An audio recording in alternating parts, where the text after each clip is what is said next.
Bueno, vamos a comenzar. El tema de hoy día es cáncer de pulmón. Como ustedes saben, el cáncer de pulmón es una entidad que al momento está o tiene una distribución mundial bastante grande, ¿no? El Perú no es capaz de tener una cantidad grande de pacientes con cáncer de pulmón. En el Perú, al igual que en otros países del mundo, una de las principales causas de cáncer en general es el cáncer de pulmón. Si hablamos de casos nuevos, esto puede variar, ¿no? Dependiendo de cada país, ¿no? Estados Unidos, que es un referente que tiene más estudios sobre el cáncer, incluido cáncer de pulmón, la cantidad de casos nuevos, tanto en hombres como mujeres, cada año es importante.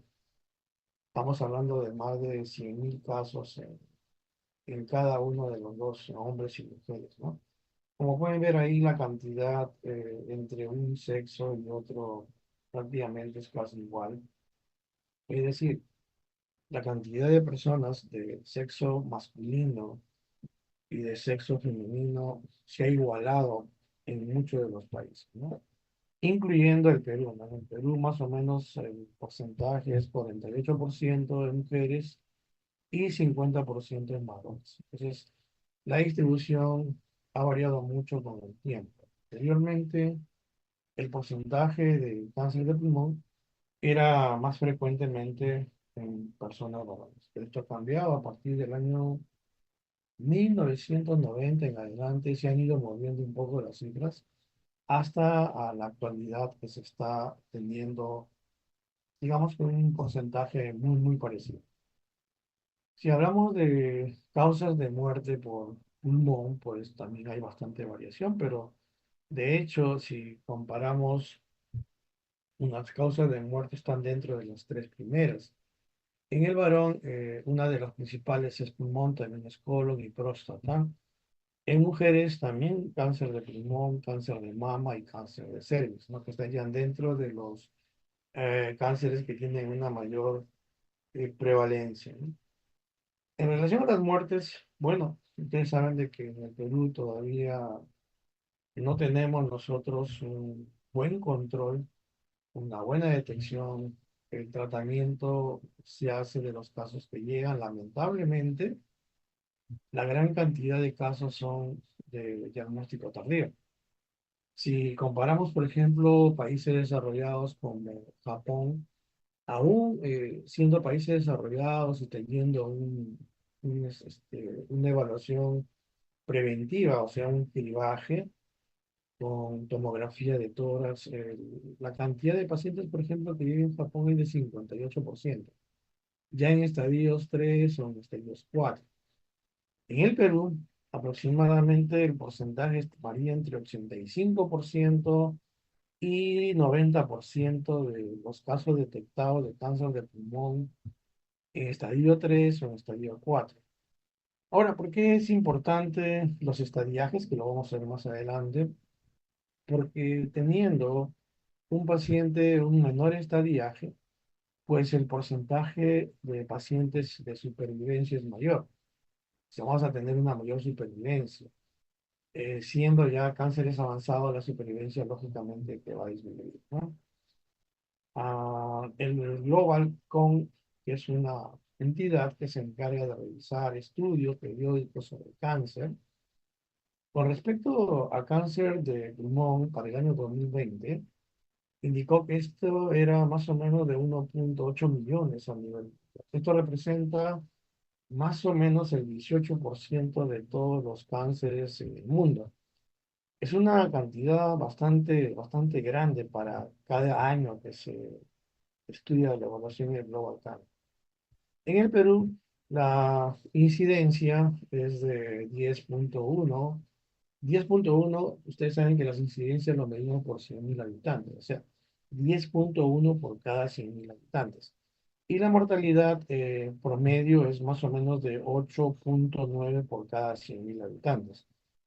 Ambas, en realidad, cuando ustedes ven las cifras, son bastante importantes en cuanto a incidencia y mortalidad. El M1 es el riesgo de morbilidad o mortalidad con incidencia, ¿no? Y vemos que todavía en relación a lo que es mortalidad con incidencia, tenemos un 88%, que es bastante elevado. Es decir, la gran parte de los pacientes que tienen cáncer de pulmón, definitivamente van a fallecer en algún momento, ¿no? Eso significa que todavía no tenemos un control muy bueno en lo que es la evaluación de cáncer de pulmón. Eh, en cuanto a lo que es la epidemiología, sabemos que definitivamente el más frecuente y letal va a ser el cáncer de pulmón. Va a representar una cantidad aproximada de 1,1 millón de casos nuevos y la mortalidad de 1 millón en pacientes que mueren por esta enfermedad. Esto más o menos es lo que consiste el 88 de lo que es mortalidad, mortalidad e incidencia, CLMI.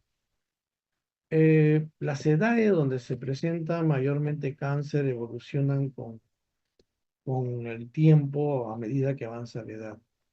A menos de 40 años, la posibilidad de encontrar cáncer de pulmón no es tan frecuente. Al igual que menos de los pacientes que tienen 80 años. Sin embargo, los que tienen más de 80 años. Sin embargo, últimamente, en estos 3 o 4 años, hemos visto un aumento bastante importante de cáncer de pulmón en personas que tienen menos de 40 años. Eh, de repente, de lo que he visto, el diagnóstico de cáncer de pulmón, el de menor edad fue de 18 años, a lo mejor fue un adenocarcinoma. Y hemos tenido cáncer de 35 o 40 años, ¿no? Entonces, la edad puede variar en los últimos años en los reportes actuales. En el programa SER, uno de cada 13 varones y uno de cada 17 mujeres tienen un riesgo de desarrollar un carcinoma pulmonar a lo largo de toda la vida, ¿no? Cuando hacen mediciones de tiempo, ¿no? Este es un cuadro donde ven ustedes el impacto que tiene la presentación de muertes o el estimado de muertes de cáncer de pulmón si lo comparamos con los cánceres de páncreas, próstata, mama o colon. Prácticamente, si nosotros unimos la estimación de muertes por páncreas, cáncer de próstata, cáncer de mama o de colon, prácticamente es lo mismo que tener la estimación de muertes por cáncer de pulmón, ¿no? Ve usted la gran magnitud del problema en relación a lo que es este cáncer de pulmón. Y estas son las muertes en relación a dónde se produce el cáncer. Por ejemplo, acá, en el caso de los hombres, tenemos que el pulmón representa el 29% de los casos de muerte por cáncer.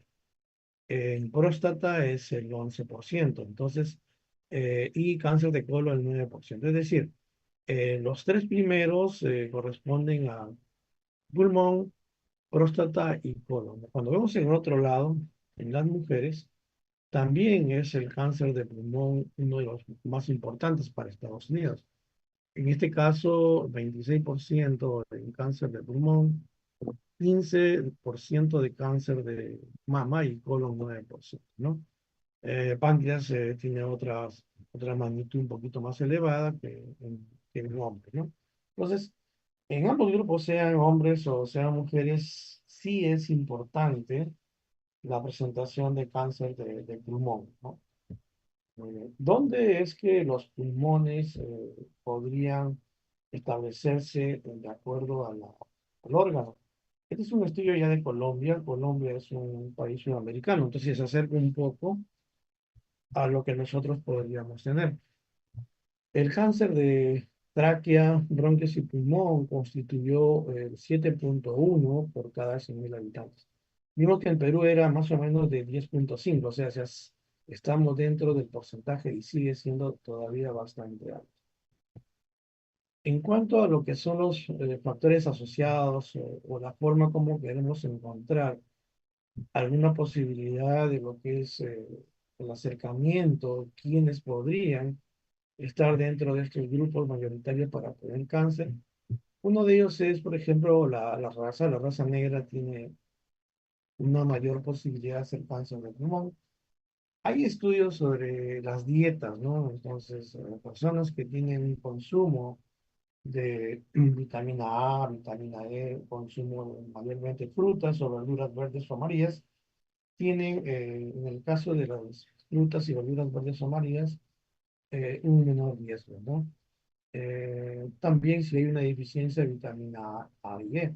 Sin embargo, cuando aumenta los suplementos del beta-caroteno, aumenta en grupos estudiados, y son estudios estadísticos, la posibilidad de un riesgo de cáncer de pacientes que tienen enfermedades respiratorias, por ejemplo, tienen EPOC, tienen EPIC, secuelas del TBC, tienen un riesgo de 4 veces más. Y en cuanto a lo que es el factor genético o por herencia, cuando uno hace la historia clínica y determina que dentro de su familia han tenido también cáncer, no necesariamente de pulmón, pero cáncer, vemos que la posibilidad de la primera generación, la segunda o la tercera en relación al paciente, de todas maneras tiene un riesgo variable. Por ejemplo, la primera generación puede variar hasta 2 a 6 veces la posibilidad de tener cáncer. Aún teniendo o siendo la tercera generación, sigue siendo más de 1% las veces de posibilidad de tener cáncer, ¿no? Y los fumadores entrarían en 2 a 4 veces, teniendo en cuenta que los no fumadores van a representar de alguna manera un porcentaje variable. Si hablamos de países como Europa, en este caso, por ejemplo, Inglaterra, o Estados Unidos, o Canadá, pues el cigarro constituye largamente un factor predominante, casi el 85%. Podría variar. Pero en países como Latinoamérica, digamos que más o menos el 30-40% de los pacientes que presentan cáncer no fuman. Entonces hay otros factores de riesgo que están influyendo en la presentación de cáncer, ¿no? Y esto es lógico porque definitivamente nuestra cultura o nuestra forma de vida es muy diferente a la forma de vida de los países desarrollados. Por la misma situación geográfica tenemos, la educación o las vivencias socioculturales, ¿no? Eh, por ejemplo, en las partes andinas, definitivamente las personas que viven ahí van a tener siempre la combustión con material sólido, o sea, van a usar madera, van a utilizar leña, van a utilizar excremento de animales secos para cocinar. Esto es un factor realmente importante que todavía no ha sido estudiado en una mayor dimensión, pero para nuestro país sí constituye un papel importante, ¿no? Entonces, considerando que dentro de los estudios globales el humo del tabaco es el principal componente, al igual que el humo de la leña, pues se define que este tipo de factor, el humo, condiciona alteraciones moleculares que van a alterar la reparación de las células progenitoras, es decir, va a haber una lesión premaligna. Todos sabemos que en el equilibrio del crecimiento, el desarrollo y la apoptosis de una célula, en cualquier organismo, pues intervienen varios factores que van a determinar el crecimiento y varios factores que van a equilibrar o van a determinar que la cantidad de células que está creciendo, pues muera para que exista un equilibrio. Por lo tanto, este equilibrio se va a romper cuando comienza a aparecer el cáncer. Entonces tenemos nosotros alteraciones en lo que son los oncogenes, que son prontogenetas mutados. Va a haber alteraciones en los genes supresores de tumores, que eso es algo que se estudia y tiene digamos, una dinámica actual permanentemente en el ser humano. Y el otro son los factores de crecimiento. Estos tipos de alteraciones han ayudado mucho para determinar qué o cuál sería el factor fisiopatológico que nos ayudaría a identificar uno u otro tipo de cáncer. Importante porque, como vamos a ver más adelante, esto influye mucho en lo que son los tratamientos que vamos a tener en cuenta para poder abordar el cáncer de pulmón. Dentro de los que son los prooncógenos tenemos aquellos de crecimiento y diferenciación celular. El CAR-RAS, por ejemplo, se encuentra en el 30% de los adenocarcinomas, el MIC o el CMIC en el 10 y 40 de los cánceres pequeños o microcíticos. Los cánceres pequeños o microcíticos constituyen dentro del total de cáncer de pulmón aproximadamente un 15% en promedio. Y el resto son cánceres no microcíticos, basados básicamente en el estudio citológico, ¿no? Mayor cantidad o más grande la célula que la otra, ¿no? Pues se encuentra mayormente en las células pequeñas, cánceres de células pequeñas, ¿no? Hay varios factores que son los codificadores de receptores, por ejemplo, en el caso de los cánceres no pequeños, ¿no? O la codificación de proteínas que inhiben la apoptosis en los cánceres pequeños, que es el BSL2. Entonces, cada uno de ellos juega un papel importante para lo que es la diferenciación. Y luego tenemos, por ejemplo, el P53, que es una fosfoproteína nuclear, ¿no? Que se encarga de lo que es la apoptosis o la división celular para generar una suerte de equilibrio. Y la fosfoproteína nuclear es una alteración que se produce con la alteración de esta fosfoproteína, se produce una proliferación celular y una malignización. Es decir, tenemos factores que van a determinar un crecimiento y cuando estos factores están alterados, el crecimiento puede ser desbordado, no equilibrado. Y también tenemos factores o proteínas que van a hacer que las células mueran en algún momento. Sin embargo, cuando esto no sucede, pues el crecimiento sigue y las células no están muriendo. Entonces, eso determina la formación de tumores. Como decíamos, el 85% de los cánceres de pulmón en general, estamos hablando a nivel mundial, ya hablamos que en el Perú podría ser mucho menor, ¿no? Tienen pues más de 2.000 químicos conocidos dentro del cigarro, que son productos que van a alterar la genética celular.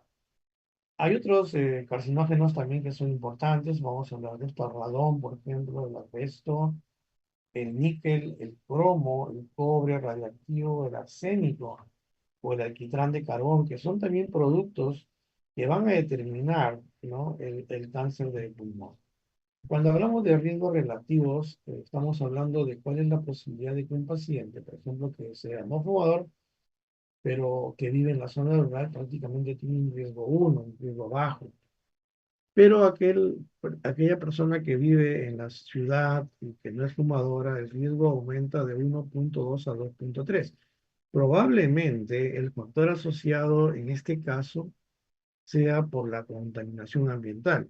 Si nosotros comparamos la ciudad y comparamos la zona rural, es diferente. Definitivamente, si comparamos Bolivia con Perú, Bolivia tiene menos factores ambientales que Perú, por ejemplo. Y el fumador pasivo, que sí es importante determinarlo, porque fíjense ustedes que el paciente que no fuma, pero que vive con una persona que fuma, ya su riesgo aumenta a 1,5 veces. De hecho, los pacientes que tienen un trabajo donde existe asbesto, que son un riesgo relativo de 5, que trabajan en minas de uranio 4, definitivamente son 4 a 5 veces más el riesgo de tener cáncer de pulmón. Podemos unir también, por ejemplo, podemos unir a aquel fumador con aquella persona que trabaja en minas. Entonces el riesgo se va a sumar, es mucho más alto. El trabajador que más ve esto, no fumador, fíjense ustedes que tiene 5% más de riesgo relativo. Y los fumadores definitivamente pues se llevan la parte más alta, ¿no? Tenemos fumadores que fuman un pack o fumadores que fuman 2 pack, tienen un riesgo. A medida que aumenta la cantidad de cigarros por día y por años, también aumenta la posibilidad de que la persona pueda tener un riesgo, un cáncer de pulmón. Un pack se define como la persona que fuma una cajetilla de cigarros por día y por año, ¿no? De hecho, un punto importante es aquel que tiene 20 par, es decir, ha fumado 20 una cajetilla diaria por 20 años, ¿no? Eso es la denominación de, más importante, que es 20 par, que es un fumador pesado. Y el trabajador que fuma y trabaja con asbesto, fíjense ustedes que su riesgo relativo es altísimo. Igual podríamos decir, el trabajador en minas de uranio que tiene y que fuma además de ello, significa pues un riesgo muy elevado. Los factores de riesgo, por lo tanto, no son únicos al tabaco. El tabaco de por sí es el que tiene la prioridad, pero tenemos también el humo del cigarrillo en el ambiente, que es el fumador pasivo, que es importante determinarlo al momento que hacemos la evaluación de un paciente. No es solamente usted fuma o no fuma, sino que también si tiene o está en contacto con un paciente que fuma.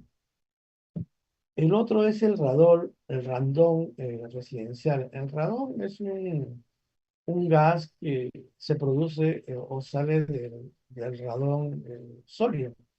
Este radón es una parte importante de lo que son el uranio, ¿no? El uranio tiene el radón sólido y el radón, luego viene el radón gaseoso, ¿no? Y que es importante determinarlo. No hay estudios para poder diferenciar exactamente cuál es nuestro parámetro de radón a nivel de la ciudad o a nivel rural. No se han hecho estudios ahí. Y el asbesto es otro, igual, otro de los factores de riesgo importantes. Los combustibles sólidos son los que conversamos, son la leña, es también productos que van a producir fuego en las comunidades altoandinas. Dentro de la contaminación atmosférica hay estudios también muy pocos de lo que es el plomo. El plomo no se mide generalmente mucho en la contaminación atmosférica, pero de hecho hay países que tienen muchas cantidades de plomo dentro del medio ambiente.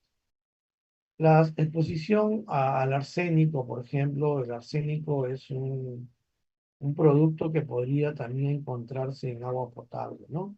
Digamos que el valor referencial es que no sea más de 10 microgramos por litro, porque esta cantidad podría ya generar un cuadro de factor de riesgo importante, los químicos orgánicos.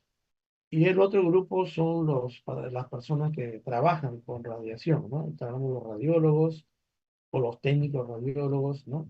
Y también las personas medioambientales. Hay estudios sobre lo que es la edad, básicamente en lo que es estadística, mayor edad, mayor posibilidad de cáncer, pero está determinado o está incluido dentro de lo que es la latencia. La latencia significa que podría ya haber un compromiso genético en una persona que usa cigarro o fuma, o alguno de estos factores que estamos mencionando, pero esta alteración se va a ver reflejada en una enfermedad en 20 a 30 años después. Es decir, nuestro periodo de latencia es bastante alto para esta enfermedad. Entonces es importante siempre tener un estudio completo de cuándo fue o cuándo comenzó el paciente como factor de riesgo. No, si el paciente no fuma pero ha fumado, sigue siendo un factor de riesgo bastante importante. En relación al cigarrillo, pues el consumo de cigarrillos antes de la Primera Guerra Mundial no era tan alto como después de ella. Y entonces, si ustedes ven que el consumo era menor a 100 cigarrillos por año, por persona, estamos hablando antes de la Primera Guerra Mundial, ¿no? Ya para el año 1950 había una cantidad de 300 cigarrillos años por persona. Para el año 1960, esto aumentó a 440 cigarrillos año persona. Pero fíjense, para el 2002 prácticamente fue algo muy, muy fuerte porque ya teníamos valores de 4 cigarrillos por día, ¿no? Entonces, la cantidad de cigarros que la persona comenzó a fumar, pues definitivamente es bastante alta, ¿no?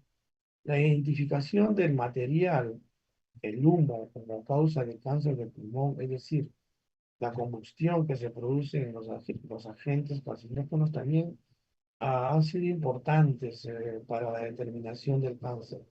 Hay estudios sobre, por ejemplo, qué tipo de cigarro tiene, cuáles son, digamos, la forma como fuma el paciente, cuánto fuma el paciente, pero definitivamente el humo del cigarro en aerosol contiene muchos componentes. Tal vez los particulados son aquellos que se producen por la inhalación como una fuente primaria y lo otro es la parte de la exhalación como causa primaria de contaminación ambiental.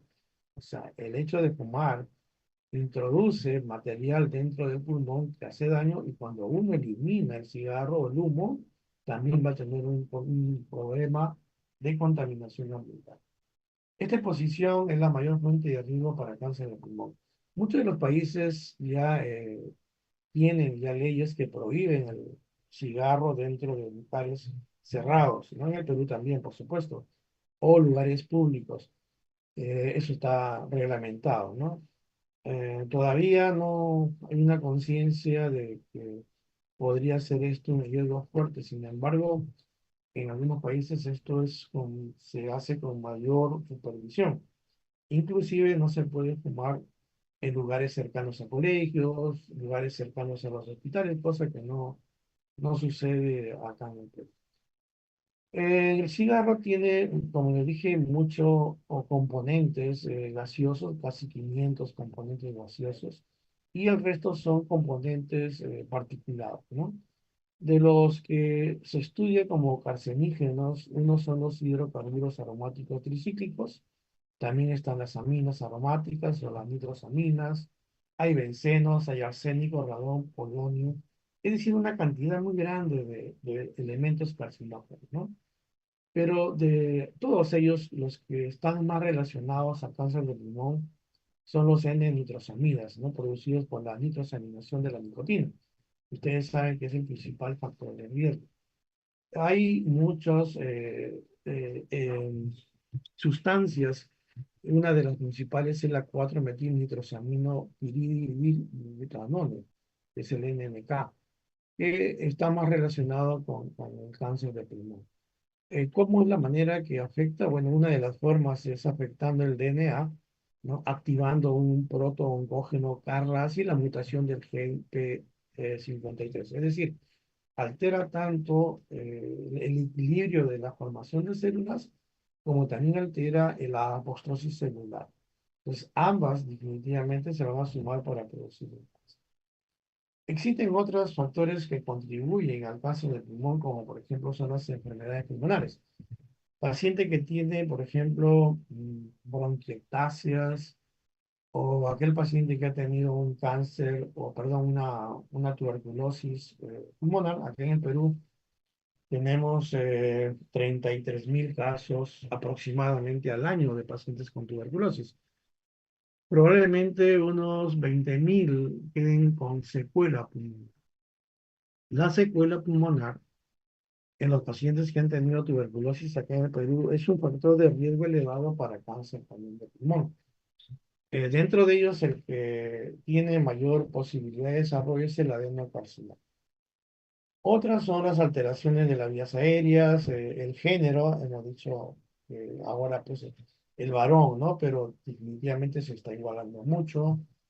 Los factores ambientales, ¿no? Los factores ocupacionales, el ambiente general o el tipo de dieta que tiene la persona. Entonces, cada uno de ellos merece un estudio adicional. Uno de los, digamos, segundos factores más importantes a nivel del mundo es el gas del radón. El gas del radón es interesante porque no tiene olor, no tiene sabor, no tiene color. Es decir, es muy fácil que una persona podría estar en contacto con el gas del radón y sin embargo no tener la posibilidad de saber.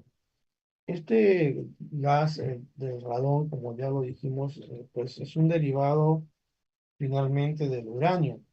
Y el uranio lo tenemos nosotros también en el Perú. En el año 2015, en Lima, se hizo un estudio de varios distritos y encontraron que en el 88% de los distritos estudiados, las concentraciones medias de radón superaban aquellas que estaban siendo recomendadas por la OMS. Es decir, el radón es uno de los principales factores de riesgo en el Perú para producir cáncer. Y lo otro que también se estudió paralelamente fue que en el Perú nosotros tenemos una reserva importante de uranio, ¿no? Estamos hablando que por cada kilómetro cuadrado, el 80% por kilómetro cuadrado tiene radón. Es bastante elevado. Muy bien.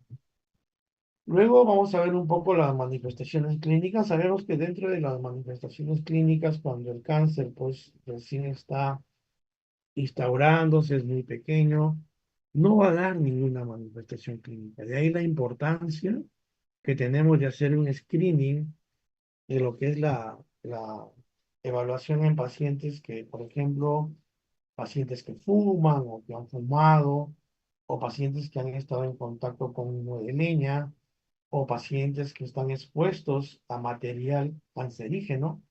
Ellos deberían tener prioritariamente una evaluación o un screening o un cribaje con una tomografía de tórax. Lamentablemente no lo hacemos, aquí en el Perú no se hace, y esto es una suerte también de lo que es la conducta social en el Perú, ¿no? A veces un paciente con cáncer de pulmón es indicado que tiene cáncer por su culpa, porque ha fumado, pero no necesariamente. Vemos que el porcentaje de personas que tienen cáncer tienen diferentes factores de riesgo, ¿no? Entonces, una de las cosas que de repente podría mejorar la supervivencia, la mortalidad y la calidad de vida en pacientes con cáncer es haciendo este tipo de cribajes. En Estados Unidos, en Japón, y en Canadá se han hecho cribajes, a veces no totalmente en el país. Por ejemplo, en Japón, en la provincia de Itachi se hizo un estudio de cribaje en todo el personal que tenía factores de riesgo y llegaron a disminuir su tasa de mortalidad y de morbilidad a un 26%, que es bastante alto. Entonces, de hecho, existe o funciona el hacer un descarte de lo que es el cáncer.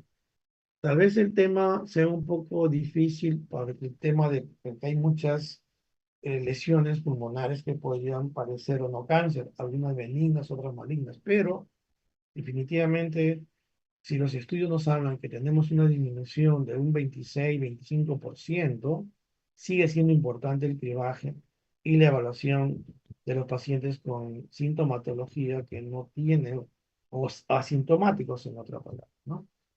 Muy bien, dentro de las manifestaciones pulmonares, una de ellas es la tos.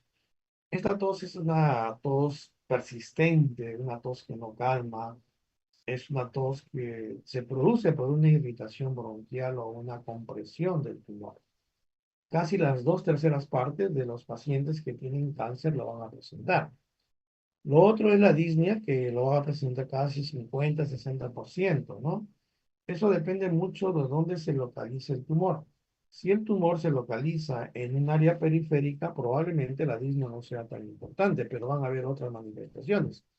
Si el tumor se localiza a nivel central, va a haber una compresión parcial o total del bronquio, ¿no? Por los tumores centrales. Entonces, eso va a provocar definitivamente una disminución del aire hacia los alvéolos.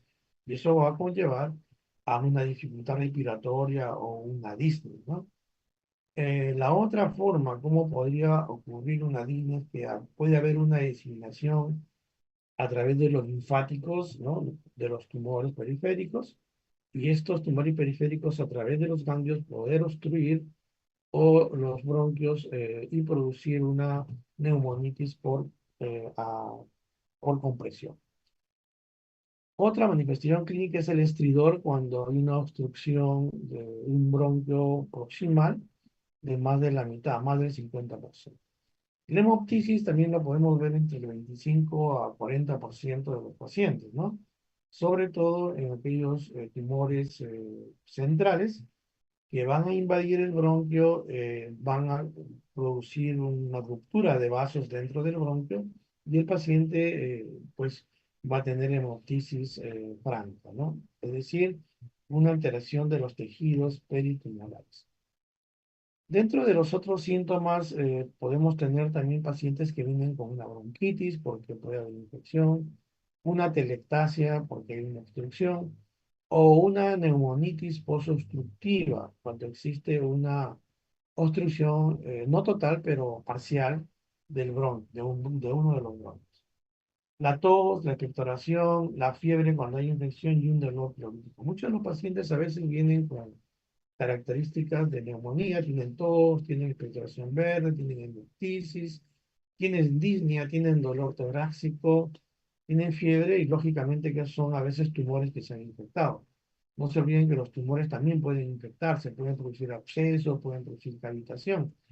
Entonces hay que tener en cuenta la forma, cómo se pueden presentar cada uno de ellos, ¿no? Eh, los abscesos pulmonares, que también lo vemos mucho en pacientes ya de edad, pues se producen por una neumonía posobstructiva. Eh, eh, Esto hace de que cuando hay una infección secundaria, pues se convierte en un absceso y esto hace de que el paciente tenga un diagnóstico de un absceso, pero secundario, por ejemplo, a un cáncer de pulmón, ¿no? En cuanto a las manifestaciones no pulmonares, tenemos nosotros aquellas donde el tumor invade el órgano. Por ejemplo, pared torácica, puede invadir el diafragma, el corazón, el nervio frénico, el esófago o la vena cava superior. Cuando hay una invasión de la pared torácica, generalmente ocurre a aquellos que son más periféricos, puede comprometer la pleura, ¿no? Ya saben que el dolor pleurítico es característico o estructuras como pueden ser los músculos o los paquetes intercostales. Eso ya hablando de un compromiso mucho más profundo en costillas o músculos. Puede haber un dolor localizado o radicular si afecta el paquete intercostal y los dolores que pueden ocurrir pueden inclusive ser dolores que tienen una variabilidad en cuanto al hombro donde se produce el dolor. O sea, son dolores que se van a, un dolor que se va a provocar en otra parte del tórax. Cuando hay una invasión diafragmática, pues el paciente entra en disnea. No se olviden de que el músculo diafragmático es el diafragma, es el mayor músculo respiratorio que tenemos nosotros. De ahí que cuando se ve afectado por una parálisis, por ejemplo, entonces va a haber disnea. Puede haber derrame pleural también, por supuesto. Hay otras estructuras que podrían afectarse como el frénico, con una parálisis diafragmática, hipo y disnea, con un dolor referido al hombro también. Cuando existe una lesión o un tumor en el tórax izquierdo, por lo que es anatomía, sabemos que es la zona del nervio laríngeo recurrente. Este nervio laríngeo recurrente, porque está comprimido el vago, ¿no? El vago se comprime a ese nivel, entonces va a producir una parálisis de cuerda vocal izquierda. Por lo tanto, el paciente puede venir con una disfonía o con una afonía que ha ido peorando y que no mejora con un tratamiento. El otro es el síndrome de la vena cava superior que se produce en más del 4% de los pacientes con compromiso directo de los ganglios linfáticos. Y cuando hay compromiso pericárdico, hay derrame pericárdico, hay disnea y también hay arritmia, ¿no? Dependiendo del volumen y del compromiso del pericardio que existe en ese momento. El compromiso esofágico es una invasión no tan frecuente, pero podría causar disfagia, ¿no? Sobre todo en aquellos tumores que se encuentran por debajo de la carina o aquellos tumores que han invadido los linfáticos en esa zona. Este es un cuadro donde vamos a ver acá las características clínicas y la base clínico-patológicas en cada una de los pacientes, ¿no?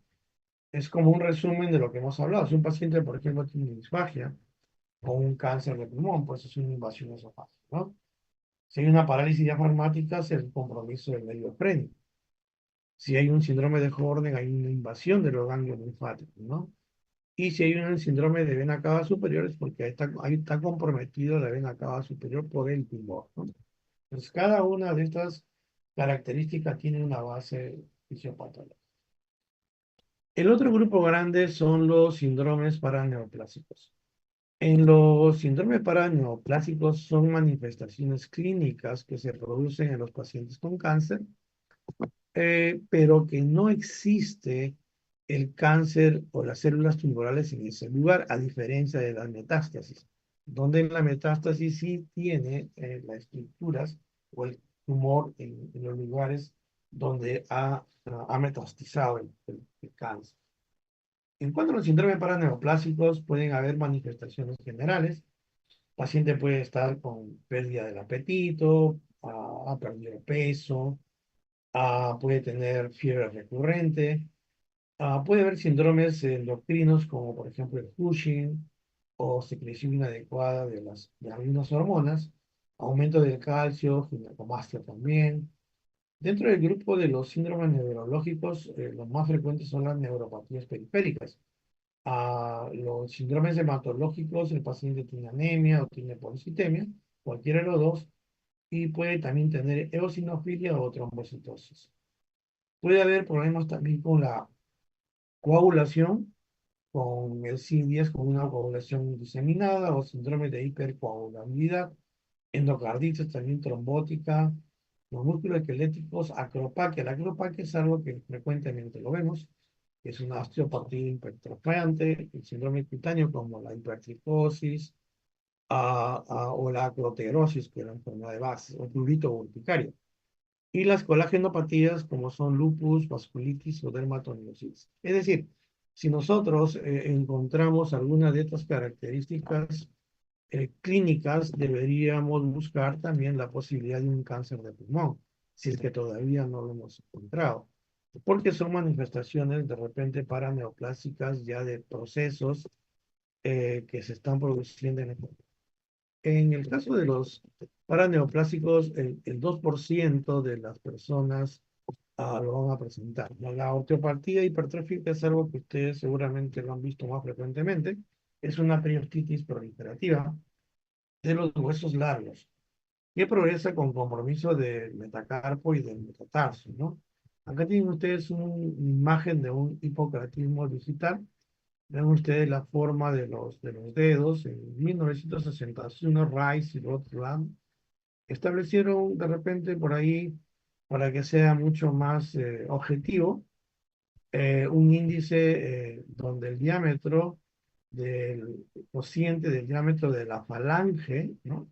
De la falange distal con el diámetro interfalángico era mayor a uno. Por ejemplo, acá tienen ustedes cómo es el diámetro normal, el diámetro interfalángico, y el otro es el diámetro de la falange, ¿no? Y vemos esto lo normal, pero acá ven ustedes que este diámetro de la falange distal es mucho mayor que el interfalángico, ¿no?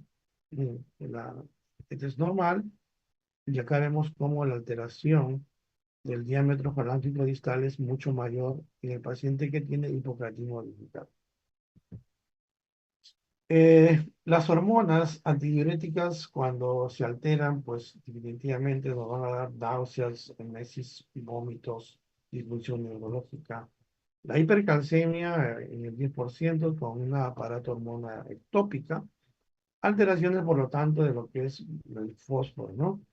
Eh, Síndromes paraneoplásicos con neuropatías periféricas, que son centrales o también por degeneración cerebelosa. Metástasis, es el otro grupo. La metástasis involucra ya que el tumor va hacia otro órgano. Vamos a encontrar lesiones de tumores en ese lugar, a diferencia de las paraneoplásicas. En este caso, los principales lugares de metástasis por cáncer de pulmón están los del sistema nervioso central. Tenemos la metástasis óseas, o sea, el sistema musculoesquelético, las hepáticas, adrenales y aquellos de piel y tejidos blandos.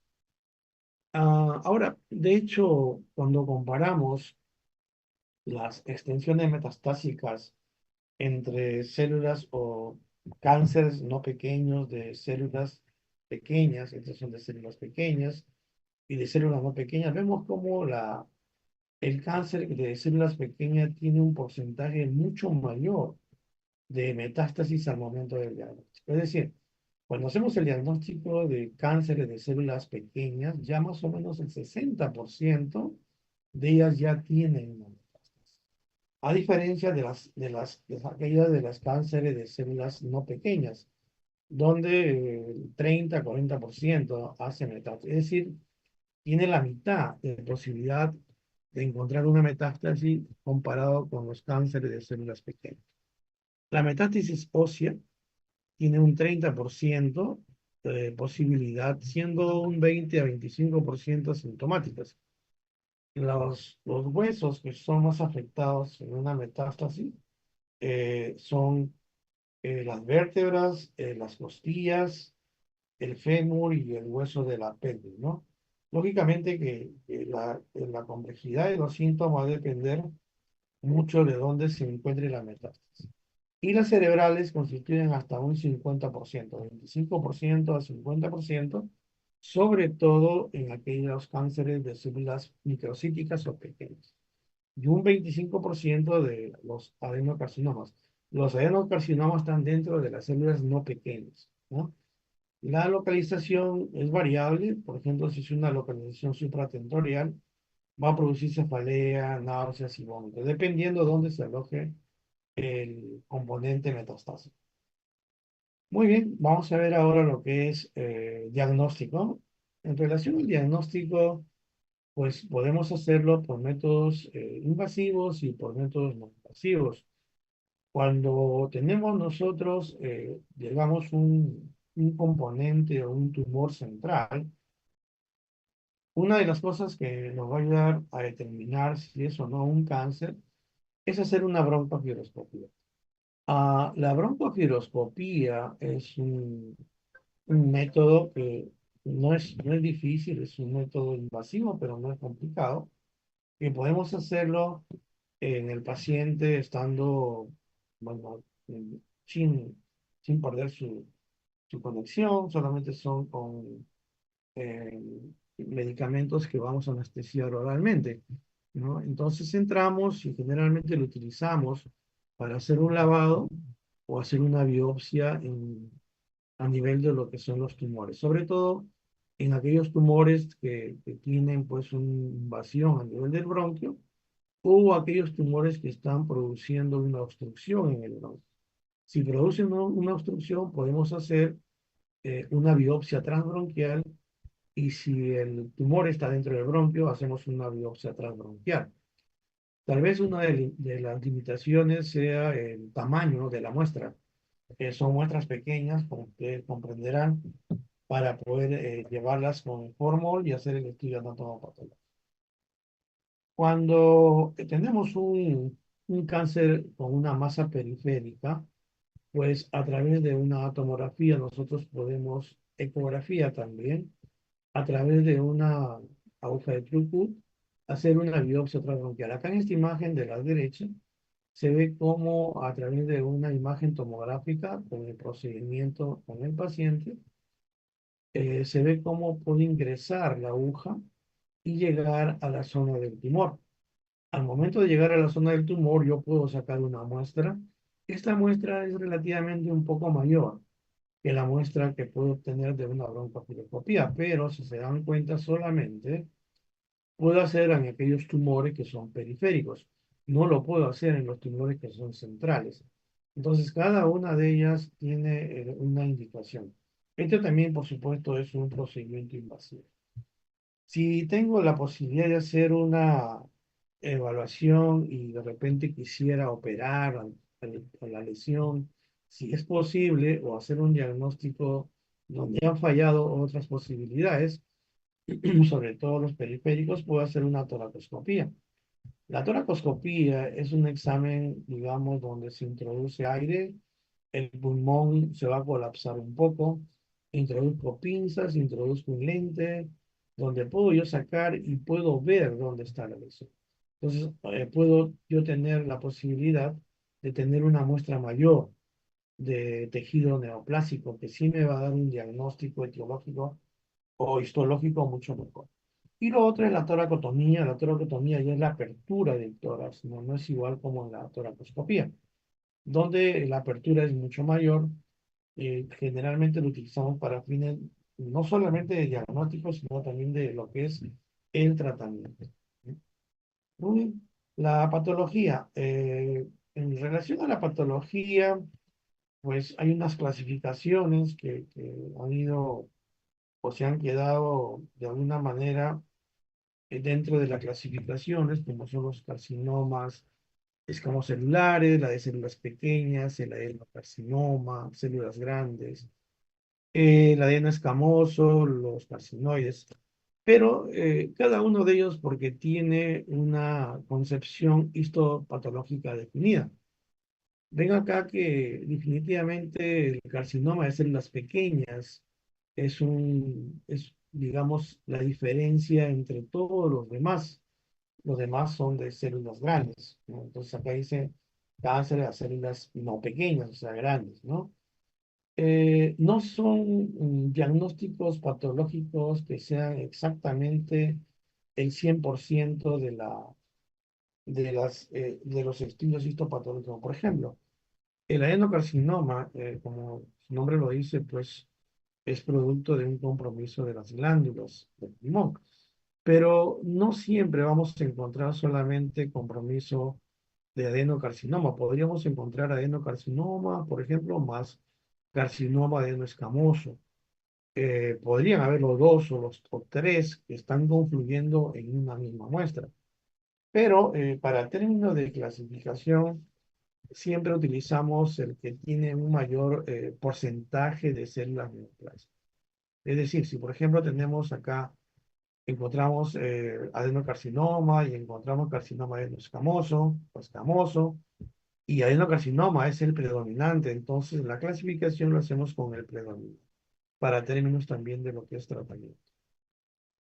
En relación a lo que le dije, pues hay dos hipótesis, la hipótesis de que son las células pluripotenciales, ¿no? Es decir, hay varios fenotipos que van a surgir en el tumor para hacer una diferenciación, ¿no? Y estos fenotipos de tumores se originan, pues, en otra concepción de hipótesis de unas células diferentes, no de una célula misma, sino de diferentes células. Bueno, en términos, digamos, de diagnóstico, pues nos va a servir para ambos casos. Esta es una definición, yo creo, más apegada a la realidad. Ven ustedes que el cáncer de células pequeñas, microcíticas, constituye un 15% del total de las células cancerosas o clasificaciones cancerosas, y el 85% lo va a constituir el cáncer no microcítica que tienen acá. ¿De cuál es el adenocarcinoma? Tiene más o menos un 40%, el epidermoide un 30% y el macrocítico un 13%, 15%. Acá tienen ustedes un diagrama donde ven la posibilidad del hallazgo que podríamos tener en la evaluación de los cánceres. De hecho, el microcítico solamente 15% y 85% los no microcíticos, de los cuales el que mayor vamos a encontrar es el adenocarcinoma. Algunas características, por ejemplo, de las células pequeñas. Las células pequeñas generalmente están muy asociadas a pacientes que fuman, no necesariamente en el total de los casos. Usualmente es un cáncer central, por lo tanto va a producir obstrucción extrínseca por la masa que va a formar. Ya está obstruyendo el bronquio, ¿no? Hay una amplia diseminación metastásica. A menudo las metástasis son las que se presentan primero antes de saber que existe un cáncer de pulmón. A veces el paciente viene con convulsiones o compromisos neurológicos. Se hace una tomografía cerebral, se encuentra un tumor en el cerebro o dos tumores y cuando hacemos la investigación vemos que esa lesión en el cerebro corresponde a un cáncer de células pequeñas cuando hacemos el estudio completo. Es un tumor que generalmente no se cavita, ¿no? Y pues el origen son las células neuroendocrinas. Acá tenemos lo que es el adeno. El adenocarcinoma generalmente es más frecuente en mujeres, es usualmente periférico, no es que todos sean, pero usualmente es periférico. Generalmente puede ser como un nódulo solitario, generalmente se forma en cicatrices pulmonares y no tiene una asociación frecuente con síndromes paraneoplásicos, ¿no? Podemos encontrarlo al inicio como un nódulo pulmonar solitario. Hay diferenciaciones también dentro del adenocarcinoma por el tipo de célula, puede ser acinar, sólido, bronquiolo-alveolar, incluye adenos carcinomas papilares, ¿no? Tal vez el bronquiolo alveolar es uno de los que se confunde mucho con lo que es la tuberculosis miliar, ¿no? Por la forma como se presenta en el pulmón. Sin embargo, cuando uno revisa muchas placas de adenocarcinoma bronquiolo-alveolar, hay varias diferencias con la tuberculosis miliar que se presenta también. El bronquiolo alveolar o el carcinoma bronquiolo alveolar tiene origen en los bronquios, citología está bien diferenciada, el crecimiento a lo largo de los septos celulares intactos, ¿no? Y es necesario excluir pues una metástasis también. El adeno escamoso es muy relacionado con las personas que fuman, ¿no? Porque su origen pues está en el epitelio bronquial. Usualmente es central, no puede cavitarse en algún momento, produce obstrucción endobronquial, que es una de las características principales. Y aquellos de carcinomas de células grandes, también son periféricos, pueden cavitarse, tienen mayor tendencia a hacer metástasis de la adenocarcinoma. Para hacer nosotros el estudio del cáncer de pulmón, tenemos la posibilidad de hacer un estadiaje, ¿no? El estadiaje fue desarrollado ya desde hace muchos años atrás. Para el año 1943 ya Pierre Denoise desarrolló un sistema del TNM, ¿no? Estos sistemas de evaluación del tumor, evaluación del ganglio, evaluación de la metástasis, fueron desarrollándose paulatinamente, ¿no? Se propusieron varios estudios dependiendo de los años. La OMS registró los nuevos aportes en el año 1953. En el año 1960 se clasificaron 23 sitios diferentes. Para el 78 ya lo que es el Comité del Cáncer publicó una tabla más o menos como la tenemos actualmente. Y en la quinta edición, que fue publicada en el 97, es un estudio bastante interesante de muchos números de cáncer de pulmón. Se evaluó el impacto del pronóstico con el TNM. Entonces, esto fue hecho en pacientes postoperatorios. Son casi 3.000 pacientes que fueron evaluados para conocer cuál era el impacto de la evaluación por el estadio.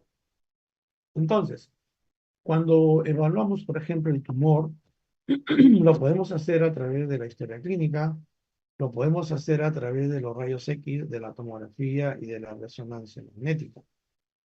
¿Por qué es importante el tumor? Porque el tumor va a depender mucho del tamaño, de la localización, si ha invadido o no diversas estructuras, como por ejemplo la carina, el bronquio proximal, el bronquio distal. Pues cada una de ellas nos da un porcentaje de posibilidades más adelante, ¿no? Y si, por ejemplo, el tumor ha hecho o no ha hecho ya derrame pleural, es otra de las características que podrían producirse. Entonces, el estudio lo podemos hacer con rayos X y lo podemos hacer con una tomografía. La mayoría de ellos lo hacemos ahora con una tomografía que nos permite ver más exactamente el tumor. El otro es, lo que vamos a estudiar son los ganglios, o sea, el factor N, que es ganglio. Entonces, el factor ganglio, digamos que lo que es el estudio de la radiografía, es un poco difícil que nos pueda dar datos de que si tenemos algún compromiso de los ganglios linfáticos. Por lo tanto, la sensibilidad es muy baja, ¿no?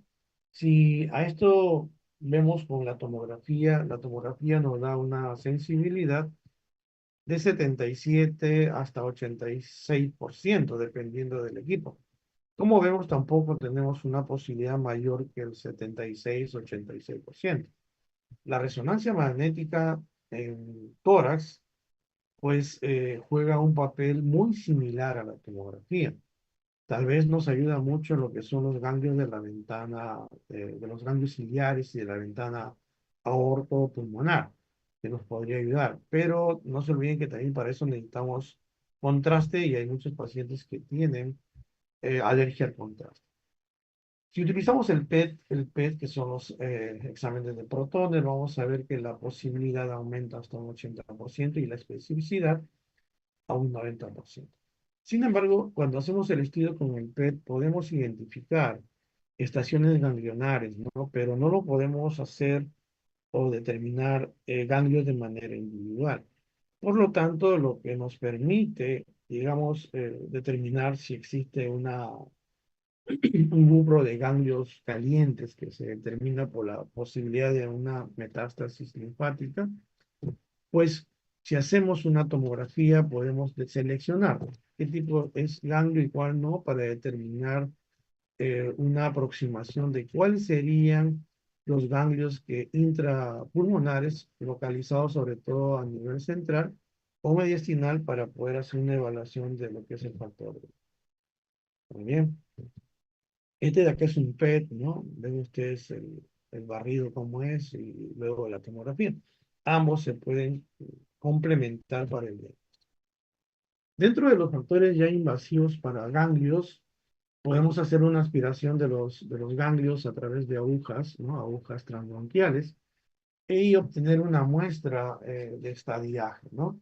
Podemos hacerlo a través de una transbronquial o transtorácica, dependiendo de dónde o cuál ganglio queramos estudiar. Y otro es hacer una ecoendoscopía, ¿no? Valorando las diferentes estaciones ganglionares que tengamos en el tórax. Y luego viene el otro factor, que es el factor M, que es la metástasis.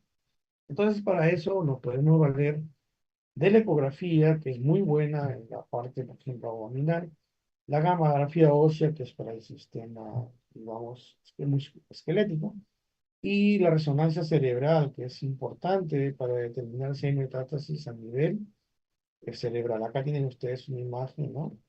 De lo que es una gamografía ósea, ¿no? Para determinar si hay metástasis en un lugar, unas tomografías y un PET también, ¿no? Entonces, una vez que hemos determinado cuál es el hallazgo del tumor, el hallazgo de los ganglios o de la metástasis, podemos establecer una tabla donde, por ejemplo, el tamaño del tumor podemos dividirlo en T0 si no hay evidencia de tumor primario, T1 si el tumor es igual o menor a 3 centímetros de diámetro mayor, rodeado por supuesto de pulmón o pleura visceral, ¿no? Y en T1 tenemos nosotros una división de T1A, T1B. El T1A es el tumor menor o igual a 2 centímetros de diámetro y el tumor T1B es de mayor de 2 centímetros pero menor o igual a 3, que es la característica del T1. En el T2 el tamaño es mayor de 3 pero menor de 7, menor o igual de 7, ¿no? Entonces, esto también se relaciona si ha invadido o no el bronquio principal. Y si no ha invadido, tiene que ser a más de 2 centímetros, igual o más de 2 centímetros de la carina principal, ¿no?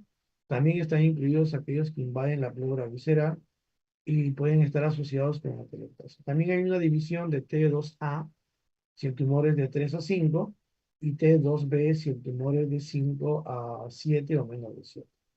En el T3 el tumor ya es mayor de 7 centímetros, eso es en cuanto a tamaño. O puede que el tumor no tenga ese tamaño, puede tener cualquier tamaño, pero si ya invade la pared torácica, lo que es el diafragma, el diafrénico, el pericardio, la pleura, la invasión al bronco principal, menos de 2 centímetros a la carina, o una telectasia obstructiva de todo el pulmón, entonces ya en ese caso el T sería un T3. No se olviden T3 a invasiones a estructuras conectivas. Y el T4 tampoco considera ya el tamaño, sino que si existe ya una invasión a nivel de mediastino, o corazón, o grandes vasos, tráquea, esófago, nervio recurrente, o vértebras, o carina principal con nódulos pulmonares independientes, esto ya se considera un T4. Para el caso de los ganglios, la distribución se puede hacer como NX en 0, que no hay ausencia, ausencia de metástasis en la parte ganglionar intratorácica o supraclavicular. N1 cuando hay ganglios peribronquiales o iliares del mismo lado del tumor, no homolaterales, incluida la extensión directa. N2 es cuando hay ya compromiso de los ganglios mediastínicos homolaterales o en los subcarinales, N2. Y N3 cuando ya los ganglios ciliares o mediastínicos contralaterales o escalenos o supraclaviculares de cualquier lado están tomados. En cuanto a la metástasis, no hay mucho problema en la división. Tenemos a cuál es el M1, que es una metástasis a distancia, y el M0, donde no hay metástasis. El M1 también se divide en M1A, M1B. M1A son aquellas metástasis que se producen a nivel de pulmón, ¿no? O en el lóbulo contralateral o lóbulos pleurales. Y el MB1B cuando se produce a una distancia mucho menor. Acá este cuadro es un poquito más explícito de lo que es el T1, T2, T3 y T4. Tenemos acá el N1, N2, N3 y tenemos el M1A, M1B. Entonces, cada uno de estos estadiajes en tumor, ganglio y metástasis, nosotros lo podemos ya evaluar en conjunto y formamos el estadiaje.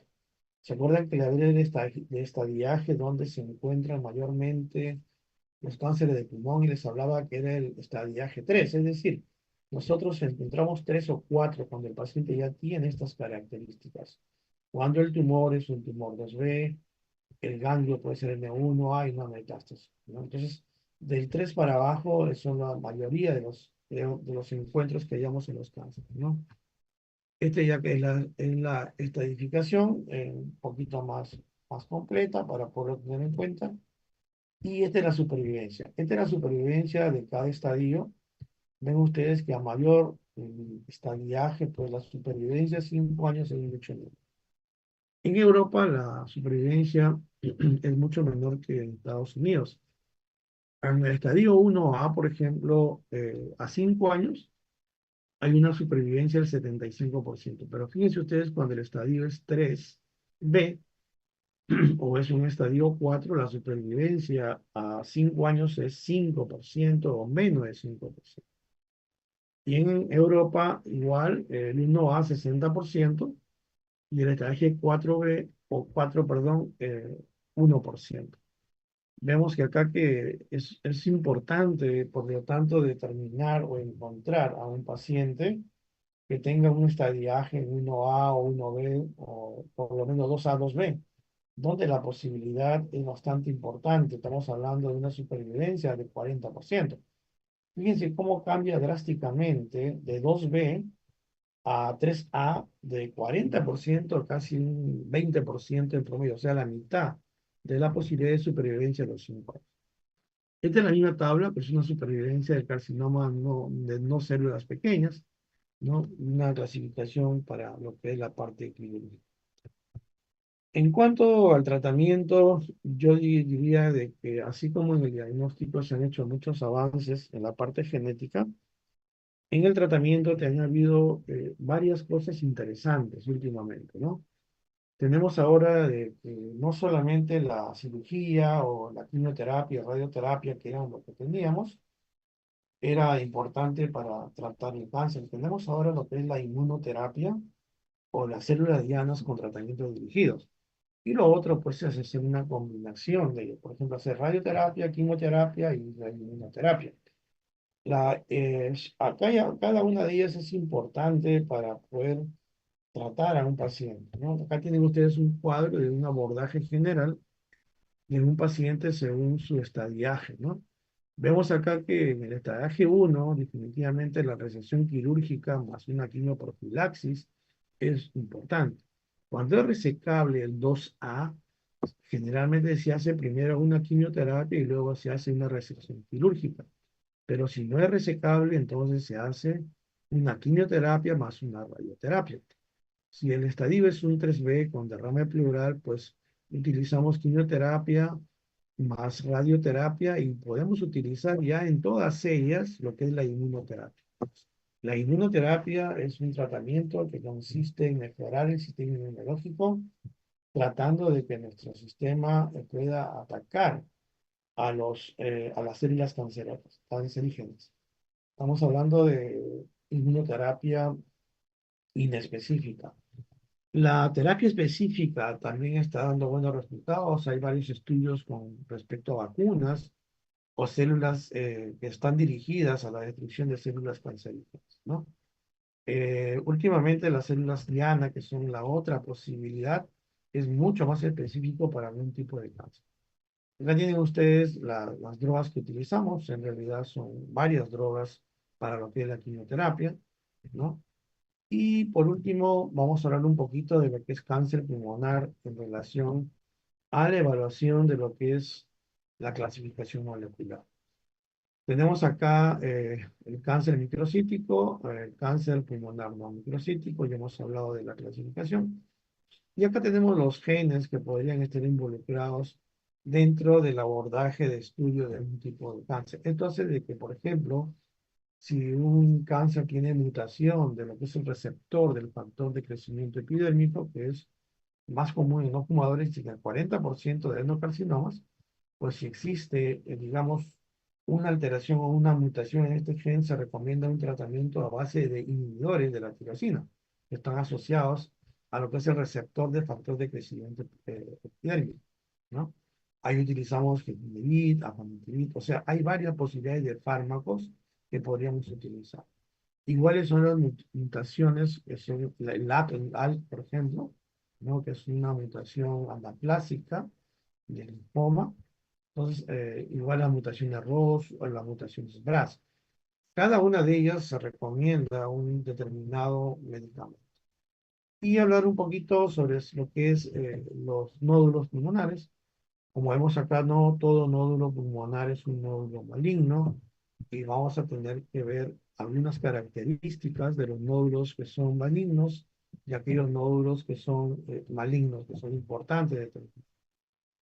Por lo tanto, un nódulo se define básicamente como una lesión morfológica esférica que tiene un diámetro menos de 3 centímetros, ¿no? O llega a los 3 centímetros como máximo.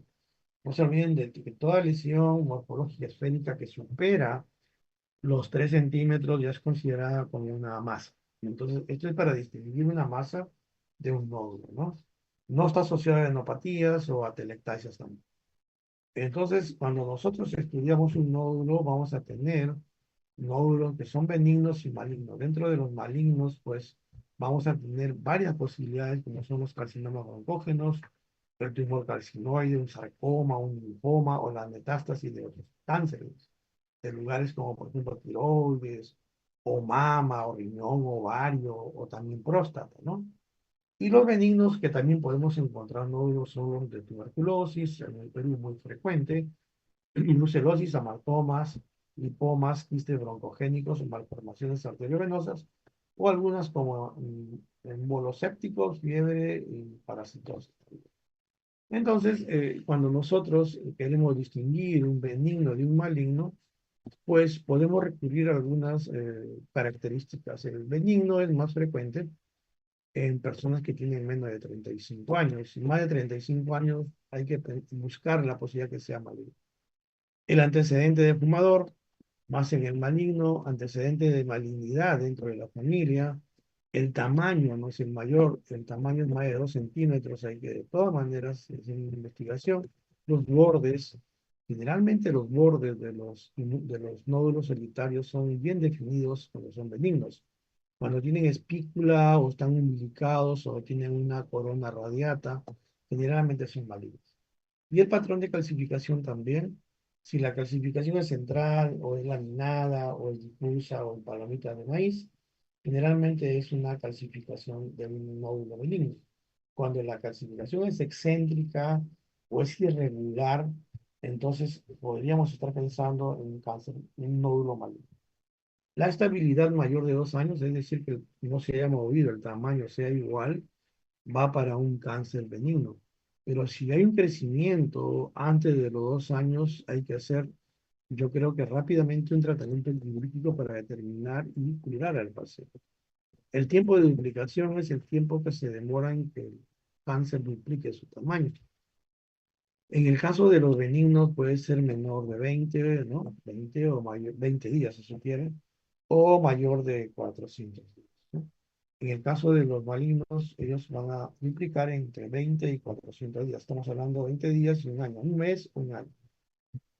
Acá tienen ustedes algunas figuras de los módulos con las clasificaciones. Van a ver acá cómo es clasificación central, laminar, difusa, palomita de maíz.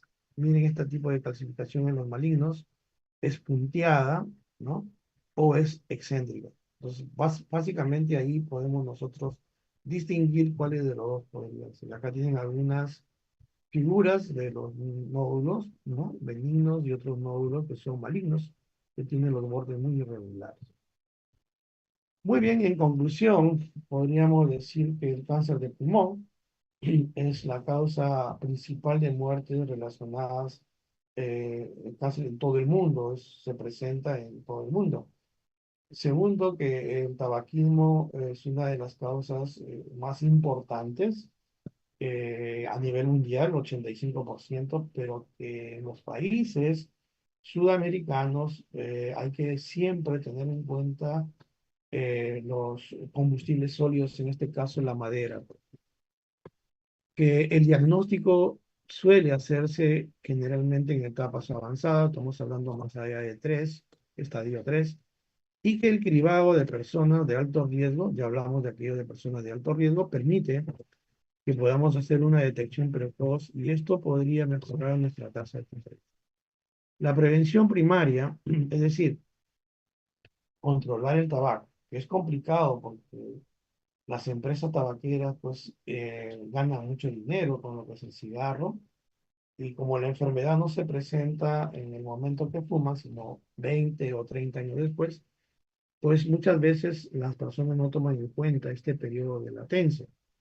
Ahí de repente un poco ha cambiado la forma como utilizar las empresas tabaqueras en el mundo, como son el cigarro electrónico. El cigarro electrónico, si bien es cierto, todavía no tenemos un estudio grande que nos diga que pueda tener también una conexión directa con el cáncer. Definitivamente, por lo que tiene dentro de lo que son la producción de vapor, ¿no? Como es la glicerina o otros productos que se producen cuando existe el vapeo, hay mucha posibilidad de que también esto sea maligno. Hay mareos también, problemas neurológicos en el vapeo, pero hay que tener en cuenta que tanto el cigarro que nosotros conocemos como el cigarro electrónico son componentes que no deberían tenerse porque producen enfermedades. La prevención, por lo tanto, del tabaco y la reducción de las exposiciones ambientales y el estudio de lo que es el radón, el plomo o de repente también el estudio del arsénico en aguas potables, ¿no? Va a determinar una prevención primaria para reducir la incidencia del cáncer y de esta manera poder mejorar, disminuir los números de cáncer y salvar muchas vidas. Bueno, muchas gracias. ¿Hay alguna pregunta?